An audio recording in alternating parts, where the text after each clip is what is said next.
Assalamualaikum warahmatullahi wabarakatuh. Selamat pagi, shalom, salam sejahtera bagi kita semuanya. Om Swastiastu, Namo Buddhaya, salam kebajikan. Hadirin yang saya hormati teman-teman mahasiswa Universitas Terbuka dan yang terhormat Ibu dosen mata kuliah Bahasa Indonesia Ibu Linda Fitri. Di hari yang berbahagia ini, mari kita panjatkan puji syukur atas kehadiran Tuhan Yang Maha Esa, karena anugerahnya lah kita diberi kesehatan sampai detik ini. Hari ini saya akan membahas tentang COVID-19. Coronavirus Disease 2019 atau yang biasa disingkat COVID-19 adalah penyakit menular yang disebabkan oleh virus SARS-CoV-2, salah satu jenis coronavirus di mana virus tersebut hasil evolusi dari famili coronavirus. Menurut jurnal Medica Hutama, ada 7 mutasi varian virus corona, yaitu yang pertama varian Delta. Varian Delta merupakan salah satu mutan dari virus COVID-19 yang sangat populer. Varian ini pertama kali ditemukan di India pada Oktober 2020. Kini varian Delta telah menyebar ke 74 wilayah di seluruh dunia termasuk Indonesia. Varian ini lebih membahayakan dari virus aslinya dan menyebabkan tingkat kematian yang cukup tinggi bagi penderitanya. Dengan gejala yang lebih membahayakan seperti batuk, sesak nafas, kelelahan, anosmia, nyeri otot, dan gangguan pencernaan.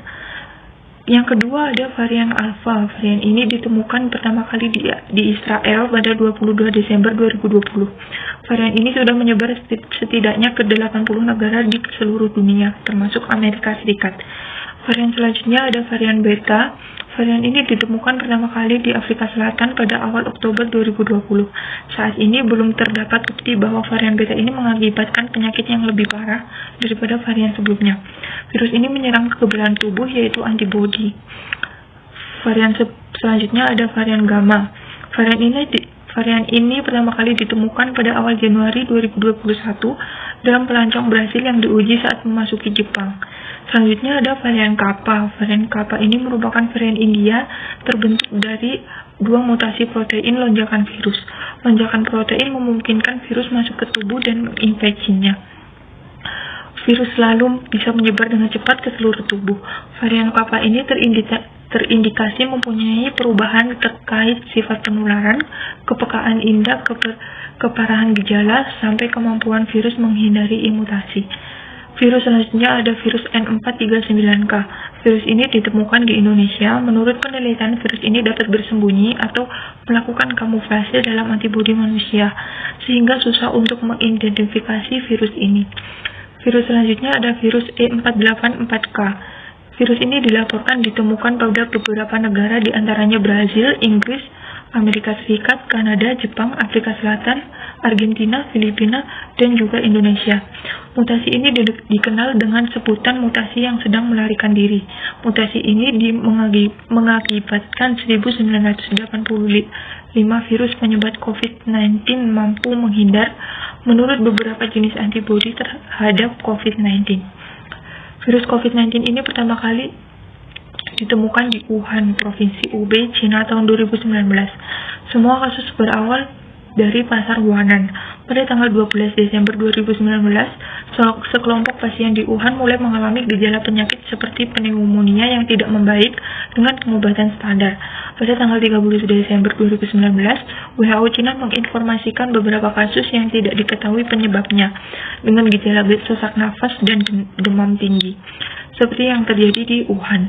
Lalu pada 1 Januari 2020, pasar Wuhan ditutup karena otoritas Cina khawatir akan terulangnya wabah SARS pada tahun 2002 sampai 2004. Cina mulai memberitahu WHO bahwa sudah diidentifikasi lebih dari 40 kasus pneumonia dengan sebab yang tidak diketahui pada 3 Januari 2020.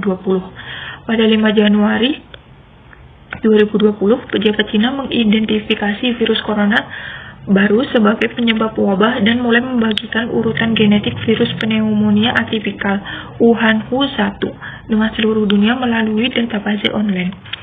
WHO mengumumkan bahwa wabah pneumonia di Cina disebabkan oleh novel coronavirus 2019. Pada 10 Januari 2020, kasus baru ditemukan di Thailand dan telah dikonfirmasi dari virus SARS-CoV-2 di luar Cina. Setelah itu, WHO menemukan bahwa penyebaran virus virus SARS-CoV-2, yaitu kontak antara manusia ke manusia. 15 Januari 2020, Kementerian Kesehatan Jepang melaporkan kasus tambahan yang dikonfirmasi di laboratorium dari virus SARS-CoV-2 di luar Cina. 19 Januari 2020, virus ini menyebar di 4 negara, yaitu Cina, Thailand, Jepang, hingga Korea.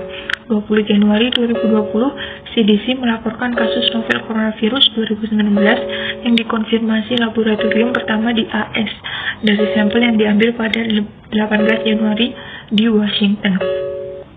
Lalu, pada 23 Januari 2020, kota Wuhan mulai di-lockdown karena wabah novel coronavirus. 10 Februari 2020, kematian di seluruh dunia akibat novel coronavirus 2019 mencapai 1.010. 11 Februari 2020, WHO mengumumkan nama resmi virus ini yaitu COVID-19. 11 Maret 2020, lebih dari 100.000 kasus terkonfirmasi di 114 negara dan 4.290 kematian. WHO menyatakan COVID-19 sebagai pandemi global. Terjadinya kasus yang melonjak dan pandemi global karena penyebaran COVID-19 yang sangat cepat. Infeksi menyebar dari satu orang ke orang lain melalui percikan droplet dari saluran pernapasan yang sering dihasilkan saat batuk atau bersin. Jarak yang bisa dijangkau droplet lumayan jauh, yaitu kurang lebih 1 meter. Droplet bisa menempel pada benda maupun melayang di udara, tapi tidak akan bertahan lama di udara. Selain itu, kontak fisik seperti berjabat tangan adalah salah satu media penularan COVID-19 terhadap COVID-19, karena kita tidak pernah tahu berapa banyak kuman virus pada tangan kita. Dengan penyebarannya yang cepat, setiap orang memiliki respon berbeda terhadap COVID-19. Ada yang memiliki gejala ringan seperti demam, batuk, kelelahan, kehilangan rasa atau bau, hingga gejala sedang seperti sakit tenggorokan, sakit kepala, sakit dan nyeri, diare, ruang pada kulit, atau perubahan warna pada jari, mata merah atau iritasi. Sedangkan ada juga gejala berat, yaitu kesulitan bernafas atau sesak nafas, kesulitan berbicara dan bergerak, hingga nyeri dada. Di samping itu, kita juga melakukan pencegahan penyebaran virus COVID-19, diantaranya sebagai selalu jaga jarak dengan orang lain minimal 1 meter meskipun tidak tampak sakit. Menggunakan masker di ruang publik, terutama di dalam ruangan atau jika jaga jarak tidak memungkinkan. Lebih baik memilih ruang terbuka dan berventilasi baik, mencuci tangan secara rutin, mengikuti vaksinasi sesuai arahan pemerintah, hindari ruang keluar rumah jika kesehatan kurang baik. Pandemi COVID-19 tidak hanya berdampak pada kesehatan masyarakat, tetapi juga berpengaruh kondisi perekonomian, pendidikan, kehidupan sosial masyarakat Indonesia. Di tengah ancaman penularan, Indonesia juga harus waspada terkait krisis ekonomi. Berbagai pelemahan perekonomian berdampak ke rumah tangga, usaha mikro kecil dan menengah, UMKM, korporasi, dan sektor keuangan. Ancaman pada rumah tangga berupa gangguan kesehatan karena terinfeksi COVID-19, bahkan ancaman jiwa. Terdapat ancaman kehilangan pekerjaan dan banyaknya perusahaan yang gulung tikar.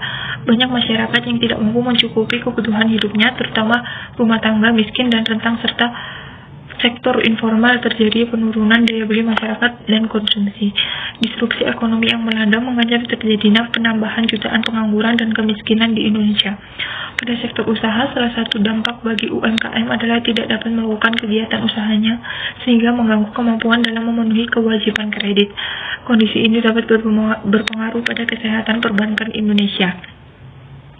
Selanjutnya, berbagai dampak lanjutan dari situasi ini juga sangat tidak mudah, seperti gangguan terhadap arus kas, penurunan kinerja bisnis, pemutusan hubungan kerja, dan bahkan ancaman kebangkrutan bagi perusahaan.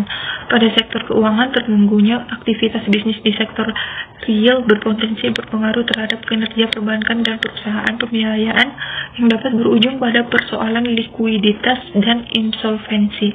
Kondisi-kondisi inilah yang sedari awal terus diupayakan oleh pemerintah dan otoritas agar dapat dihindari atau diminimalkan agar stabilitas secara keseluruhan tetap terjaga. Demikian penjelasan yang dapat saya sampaikan, semoga dapat bermanfaat bagi kita semua. Mohon maaf jika adanya kekurangan informasi atau kesalahan informasi. Saya ucapkan terima kasih. Wassalamualaikum warahmatullahi wabarakatuh.